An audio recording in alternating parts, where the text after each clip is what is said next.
Hi, everybody, and thank you so much. So this is lesson 5-2, writing linear equations from a table. And the essential question is, how do you write an equation to model a linear relationship given a table? So let's watch the video to see what information it has. Did you know that going to the mall can teach you about math? Well, sort of. Like, the more you buy, the less money you will have. Or take linear relationships, for example. You can find all sorts of these when you're out shopping. Alicia works at a store at the mall where you can customize a shirt with holographic letters. The t-shirts cost $9.99, and each letter costs 79 cents. Alicia creates a table to show how much a t-shirt will cost with 1, 2, or 3 letters, and so on. A customer wants to buy a t-shirt that says San Diego Chargers. That's a lot of letters. How can Alicia use her table to write an equation that will help her figure out what the customer should pay? After this lesson, you'll be able to help her out. Okay, but so remember that there's always a different way of doing it. So you could use linear equations, or you can just multiply the number of letters that you have by how much it costs for each letter, and then add the $9.99 for the shirt. But this is one other way of doing things, okay? The table shows the temperature of a fish tank during an experiment. Graph the data and find the slope and y-intercept from the graph. Then write the equation for the graph in slope-intercept form. You can use information from a table to draw a graph of a linear relationship and to write an equation for the graphed line. Begin by plotting the points from the table. Start at the left of the table. Plot the first point. So I'm going to go ahead and teach you how to do it from here. And this is the table, so it's 0, 82. So right away, you can see that that's the y-intercept. So the y-intercept is going to be 82. And then you see how much is the y changing? Well, the y changing is decreasing by 2, while the x is increasing by 1. So the change in y is -2, and the change in x is 1. So -2 divided by 1 is -2. So the slope is going to be -2. So my equation will be y equals -2x plus 82, because the y-intercept is 82. But let's graph it too. 0 and 82 is right there. Not right there. 82. That's right. The first point represents a value of 0 for x and a value of 82 for y. Now plot the second point from the left in the table. So now it's going to be 1 and 80. That's right. The second point represents a value of 1 for x and a value of 80 for y. Now plot the third point from the left in the table. So it's 2 and 78. That's right. The third point represents a value of 2 for x and a value of 78 for y. Now plot the fourth point from the left in the table. 3 and 76. That's right. The fourth point represents a value of 3 for x and a value of 76 for y. Now plot the next point. 474. That's right. The fifth point represents a value of 4 for x and a value of 74 for y. Now plot the last point. 5 and 72. That's right. The sixth point represents a value of 5 for x and a value of 72 for y. Here is the line that passes through these points. Now, let's find the slope of this line. Choose any 2 points on the graph and calculate the slope. So I actually, once again, you go down 2 from 82 to 80, down 2, and then to the right 1. So that's -2, okay? That's right. The slope is -2.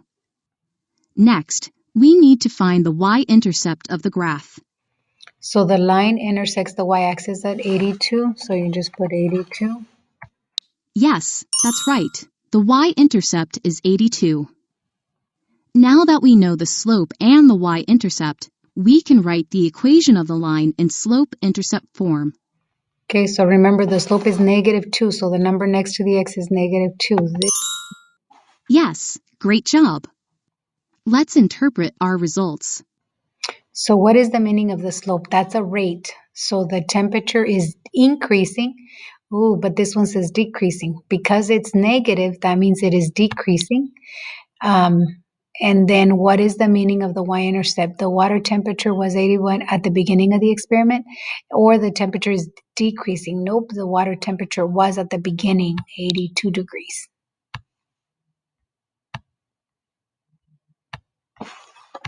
Uh-oh, I got stuck. That's right. Okay, let me know if you have any questions. Elizabeth's cell phone plan lets her choose how many minutes are included each month. The table shows the plan's monthly price, Y, for a given number of included minutes, X. Write an equation in slope-intercept form to represent the situation.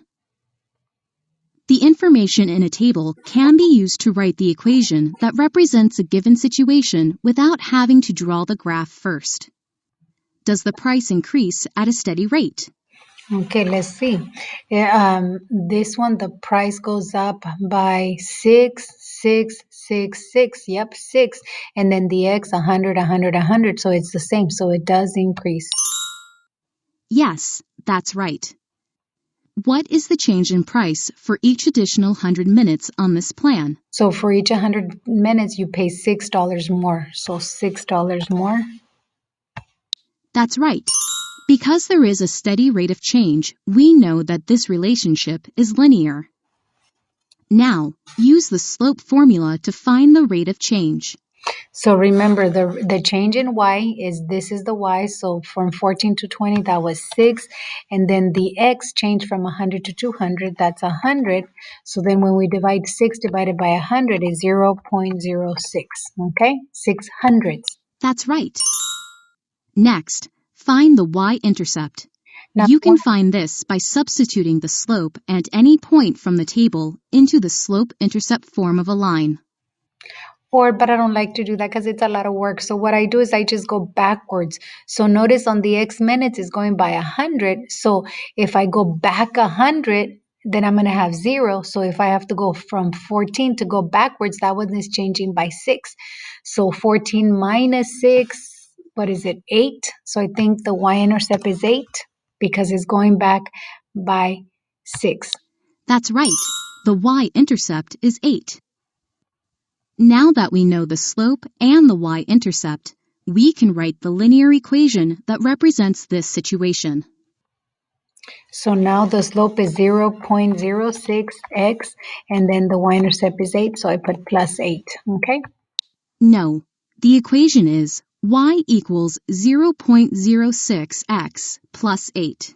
I thought that's what I had. Let's use this equation to answer some questions. So it says the base price of the cell phone plan, regardless of how many minutes are included, is, that means the y-intercept, regardless, you're still going to have to pay $8. But then you put price per minute, you pay 0.06 cents per minute. That's right. Great job. Okay. Now let's practice.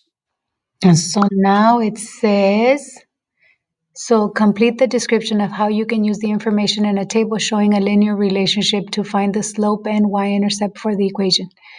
Use how many points? 2 points from the table to find the slope, the rate of change, and then use a point and the slope to solve for the y-intercept. Okay, I just use the graph. Check. Go to the next one. If you have a table that shows a linear relationship, then when can you read the value y of b and y equals mx plus b directly from the table without drawing a graph or doing any calculations? So if they give you that the point 0 y, 0 and some point, that's the y-intercept. In the table y equals b, because at the y-intercept, the value of x is 0. Okay, so that would be, if you have 0 something, that tells you what the y-intercept is. Let me check it. I got it right. Submit it. Thank you so much.